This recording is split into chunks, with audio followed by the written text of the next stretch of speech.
Hello అండి. Good morning. ఎలా ఉన్నారు అందరూ? బాగున్నారా? బాగా చదువుకుంటున్నారా? హ్మ్. సో, అంటే మీరందరూ అడిగారు సిలబస్ తెలుగులో ఉన్న ఎస్‌జిటి సిలబస్ కాపీని పెట్టండి అని అడిగారు. సో, నేను వాట్సాప్ ఛానల్ లింక్‌లో వాట్సాప్ ఛానల్‌లో పీడీఎఫ్‌నైతే షేర్ చేశాను. సో, ఎవరికైనా సిలబస్ కాపీ కావాలి అనుకుంటే వాట్సాప్ ఛానల్‌లోకి వెళ్ళి డౌన్‌లోడ్ చేసుకోండి. సో, నా WhatsApp channel name the learning home maker. So, అందులో పీడీఎఫ్‌ని షేర్ చేశాననమాట. సిలబస్ పీడీఎఫ్‌ని కావాల్సిన వాళ్ళు డౌన్‌లోడ్ చేసుకోండి. నేనైతే ఇంకా సైకాలజీ చదువుతున్నాను. సైకాలజీ పెద్ద బండ. ఇది చదివితే ఇంకా సైకాలజీయే చదువుతున్నాను. ఎప్పుడు కావద్దో ఏమో ఇది. ఏదో నిదానంగా నీట్‌గా చదువుకుందాంలే అనుకుంటే అప్పుడే ఇచ్చేసాడు నోటిఫికేషన్. నెక్స్ట్ మంత్ అన్నా ఇస్తాడులే అనుకుంటే. వికాస దృక్పథాలు చదువుతున్నా. భాషా వికాసంలో సిద్ధాంతాలు నోమ్ చామ్స్కీ సిద్ధాంతం చదివాను. భాషా అభివృద్ధిలో దృక్పథాలు స్కిన్నర్, బండూరా మరియు నోమ్ చామ్స్కీ వీళ్ళు ముగ్గురిదే ఇచ్చారు సిలబస్లో. అయితే నైతిక వికాసం, నైతిక అభివృద్ధి యొక్క వివిధ సిద్ధాంతాలపై దృక్పథాలు అన్నాడు. సో అప్పుడు మనం గోల్బర్గ్ నైతిక వికాస సిద్ధాంతం చదవాలి. గోల్బర్గ్ నైతిక వికాస సిద్ధాంతం చదవాలి. పియాజే సంజ్ఞానాత్మక వికాస సిద్ధాంతం చూడాలి. సంజ్ఞానం మరియు అది కూడా ఉంది కదా, సంజ్ఞానాత్మక వికాసం. గోల్బర్గ్ నైతిక వికాస సిద్ధాంతంలో ఈయన రచించిన గ్రంథాలు వచ్చేసి the psychology of moral development, the philosophy of moral development, the measurement of moral judgement.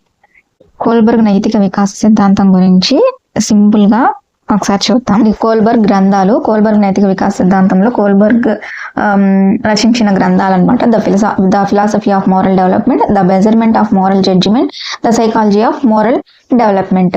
So moral development అనేది గుర్తుపెట్టుకోండి, నైతిక వికాస సిద్ధాంతానికి సంబంధించినవి. ఇందులో వచ్చేసి 3 స్థాయిలు 6 దశలు ఉన్నాయి. ఆ 3 స్థాయిలు వచ్చేసి పూర్వ సాంప్రదాయక స్థాయి, ఉత్తర సాంప్రదాయక స్థాయి. మళ్ళీ ఒక్కో స్థాయిలో 2 దశలు ఉంటాయి. మొత్తం 6 దశలు అయితే ఉంటాయి. ఫస్ట్ది శిక్ష విధేయత ఓరియంటేషన్. అంటే శిక్ష విధేయత ఓరియంటేషన్ అంటే హోంవర్క్ చేయకపోతే టీచర్ శిక్షిస్తాడనే భయంతో హోంవర్క్ చేసుకొని రావడం, ఫర్ ఎగ్జాంపుల్కి. సో అలా అనమాట. అంటే శిక్ష ఆధారంగా వాళ్ళ నైతికతను ప్రదర్శించడం అనేది జరుగుతుంది. ఇక్కడ వచ్చేసి సహజ సంతోషానుసరణ సాధన ఉపయోగ నీతి. అంటే లభించే బహుమతులు లాభాల దృష్ట్యా నీతి.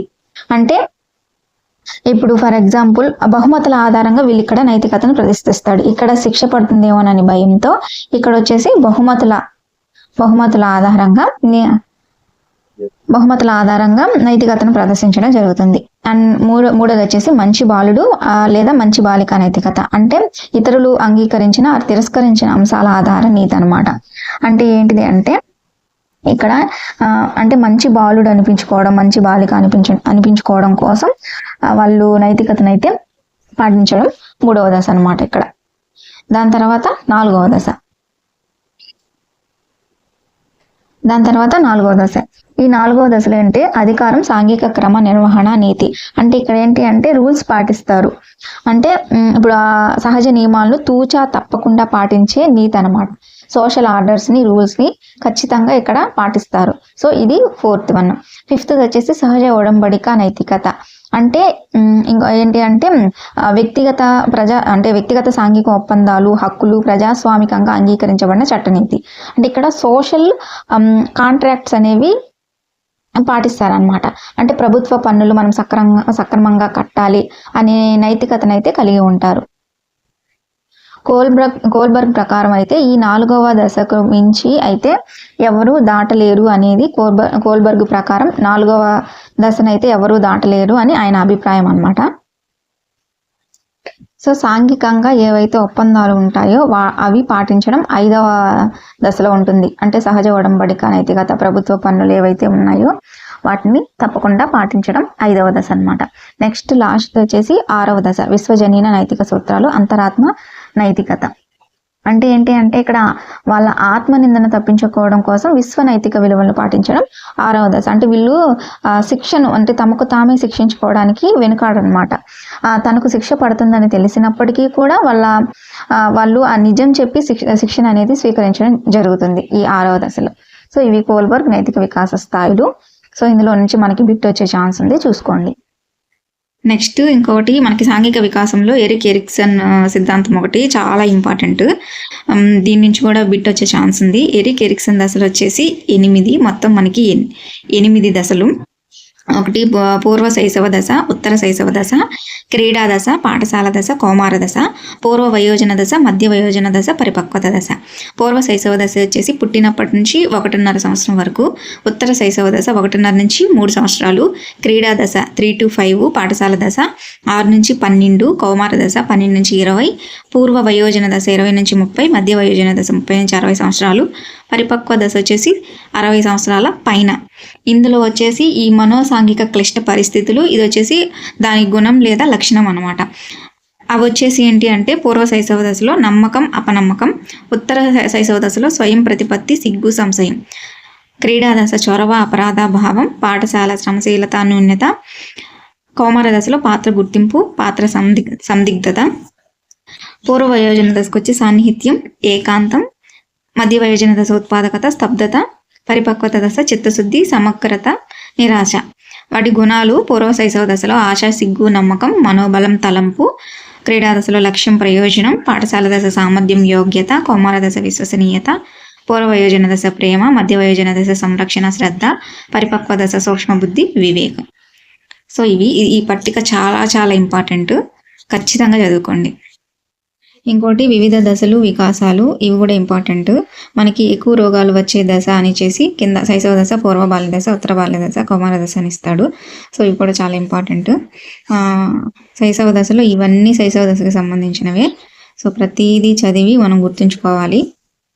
దాని తర్వాత పూర్వ బాల్య దశ. పూర్వ బాల్య దశలో కూడా ఇవన్నీ పూర్వ బాల్య దశకు సంబంధించింది. పూర్వ పాఠశాల దశ కానీ, పూర్వ ముఠా దశ, అన్వేషణ దశ, ఉద్వేగ అసమతుల్యత దశ, ఆత్మభావన ప్రారంభ దశ, వాగుడుకాయ దశ, ప్రమాదాల వయస్సు, అనుకరణ వయస్సు, ఎక్కువ హఠం చేసే వయస్సు, ప్రశ్నించే వయస్సు, ఉద్వేగాల్లో తీవ్రంగా ఉండి అదుపులో పెట్టుకోలేని దశ, వికాస పరిధి విస్తరించే దశ, సమాంతర క్రీడలు, సంసర్గ క్రీడలు, సహకార క్రీడలు ఆడుకునే దశ, ఇవన్నీ కూడా పూర్వ బాల్య దశకు సంబంధించినవే. నెక్స్ట్ వచ్చేసి ఉత్తర బాల్య దశ. ఉత్తర బాల్య దశ వచ్చేసి పాఠశాల దశ, క్లిష్టతర వయస్సు, జగడగొండ్లు, సోమరి వయస్సు, ఊహాత్మక కథలు చెప్పే దశ, తర్వాత అనుకరణ ఎక్కువగా ఉండే దశ, ముఠా క్రీడలు కనిపించే దశ, అహం అభివృద్ధి చెందే దశ, మూర్త ప్రచాలక దశ, ఉద్వేగ నియంత్రణ ఉండే దశ, పెరుగుదల అత్యంత నెమ్మదిగా జరిగే దశ ఉత్తర బాల్య దశ. సో ఈ దశలన్నీ కూడా ఉత్తర బాల్య దశకు సంబంధించింది. సో ఏదైనా ఇచ్చి ఇది ఏ దశ అంటాడు అంతే, ఇంకా ఎత్తిపోద్ది. అన్నీ గుర్తుంచుకోవాలంటే కష్టం కదా. సో జాగ్రత్తగా చదవాలి వీటిని. ఇంకా యవ్వనారంభ దశ, కౌమార దశ, ఇవి ఆల్మోస్ట్ మనకి గుర్తుంటాయి. కొంచెం వీటిని గుర్తుంచుకోవచ్చు కానీ ఈ శైశవ దశ, పూర్వ బాల్య దశ, ఉత్తర బాల్య దశకి కొంచెం కన్ఫ్యూజ్ అయిపోతాము. సో యవ్వనారంభ దశ, అతివ్యాప్త దశ, తర్వాత శారీరక మార్పులకు భయపడే దశ, నూతన పరిణీతి దశ, పునరుత్పాదక ప్రారంభమయ్యే దశ, లైంగిక పరిణితి దారితీసే పెరుగుదల హార్మోన్ల దశ, నెక్స్ట్ కౌమార దశ, యవ్వనారంభ దశ. సో ఇవన్నీ మనకి అంటే ఒక ఐడియా వచ్చేస్తుంది అనమాట అది వినంగానే. సో ఈజీగా గుర్తుపట్టచ్చు. సో మనం